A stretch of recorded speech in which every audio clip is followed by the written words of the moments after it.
Well, hello there, and welcome to Catch the Light. After years of silence, I'm making my way back to music in the middle of my life, and Catch the Light is that journey. I've been wondering about what things from this week I want to talk about. Not because nothing happened, but because so much did. Unfortunately, not really in the sort of measurable progress sort of way, but I just discovered areas of inspiration that I hadn't considered in the past, like, way back in olden times. Between availability of information and modern technology, inspiration just never seems that far away. And that's what we're talking about this week. How I found some inspiration in content and how I found a little bit more in modern tech. Like, there's so much new content available in seemingly endless formats. So what I found is when I'm checking out musical things, even if it's just gear demos, I get a lot out of critically listening to what's being demoed, played, or whatever, and trying to hone in on things that resonate with me. So, I have an okay knowledge of music theory, but it's also gotten quite rusty over time as well. But I was watching a walkthrough. There's a company called Westwood Instruments, and basically it was a walkthrough of one of their instruments or collections called the Novella Origin. I'll put a link for it in the description, also to the video that I was watching. I don't own this suite. I do have a couple of their other instruments, and I mean, they are just inspiration just pours out of you anytime you just open any of those without exception. Now, by the way, I'm sure it goes without saying, this isn't sponsored. At the time of recording, I have 25 subscriptions, so yeah, I'm not influential. This is just what happened this week. That's what I talk about every week, is what happened. So this is what happened. Anyway, I'm watching that walkthrough, and I heard, all I heard was something to the effect of all right, yeah, so these are major chords, but as you know, anytime you add a ninth to a major chord, it's gonna sound good.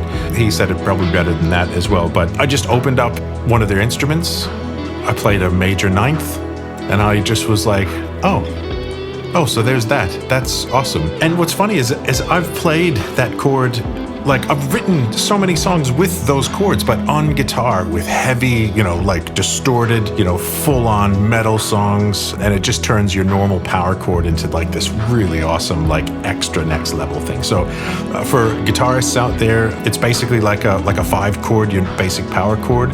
So if you're playing an E, the second part of that's a B. But if you want to really stretch that out, so play not the low E, but play one octave up on the 5th string, play that E chord, and then just stretch that pinky out to throw in the F sharp. It's on the G string, you would put the F sharp.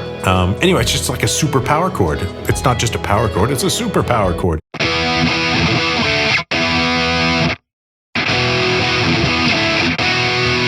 I always thought they sounded really cool in that context, but I never thought to use them in any other context. So what I've done now is I've loaded up one of their free instruments called Untold Strings. I feel like I'm giving away secrets, but I mean, this stuff's out there. It's awesome. And yeah, this is what it sounded like.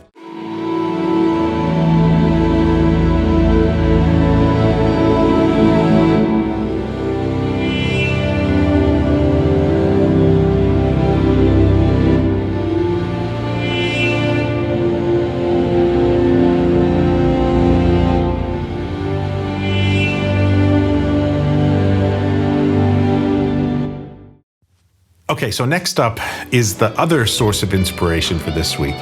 Now, I wouldn't really call it a discovery. It was pure curiosity. I wanted to know, could something that can't hear nor play music actually generate passable guitar tones on a single modeling device?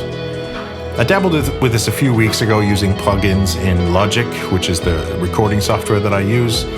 I probably should have recorded a bit of that back then, but I didn't think of it in the moment. But that's what I've done this week. I took a day away from writing and whatnot to see what the new GPT 5 could do with developing 4-core guitar tones on Fender's Tone Master Pro. I gave ChatGPT the model guide for the Tone Master Pro and asked it to create a clean, edge of breakup, hard rock rhythm, and a heavy metal lead tone. So 4 different tones.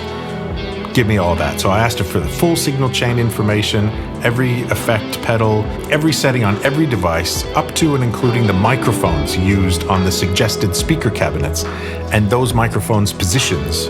I set everything exactly as suggested by ChatGPT, and I saved those presets. And then, just so that we don't leave a demonstration of the absolutely stellar Tone Master Pro to chance. This is not a gear review, by the way, but I freaking love this thing. I've had it for a year or so, and I planned on using it live, but I just haven't been playing live yet. Maybe one day. But yeah, it's a great piece of kit, and I always find inspiration when tinkering around with it. I created 4 of the same 4 core tones: clean, edge of breakup, rhythm, and a metal lead sound. Now, I didn't spend hours and hours sculpting the perfect tone out of these things, and I damn sure didn't use the Tone Master Pro to its full potential. I mean, there's a little side note. I hate creating tones. I do it, but it's one of the least favorite things I like about modern gear.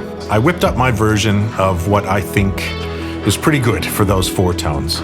I used the same 2 guitars. It's a Fender Strat Ultra 2 humbucker in the bridge position, and an Ibanez RG1570 because I like the single humbucker configuration. Anyway, and I just jammed out a little with each one. It's nothing one take this week, but it's definitely nothing like sculpted and perfected. It's just a quick, here's what these sound like. Oh, and how did this inspire me? Well, I hadn't actually updated the Tone Master Pro to the latest firmware, and Fender have added like so many effects, it was a bit mind-boggling actually, so maybe I'll do some more on that later, but it depends on if that's what I do that week. This is all about whether or not AI can help with creating tones. And did it do a good job? I'd really like to know your opinions on how well AI did creating tones, based on whatever it bases those things on. So anyway, here's the tones. Leave a comment on what you think. And yeah, I'll bow out now. Thanks very much.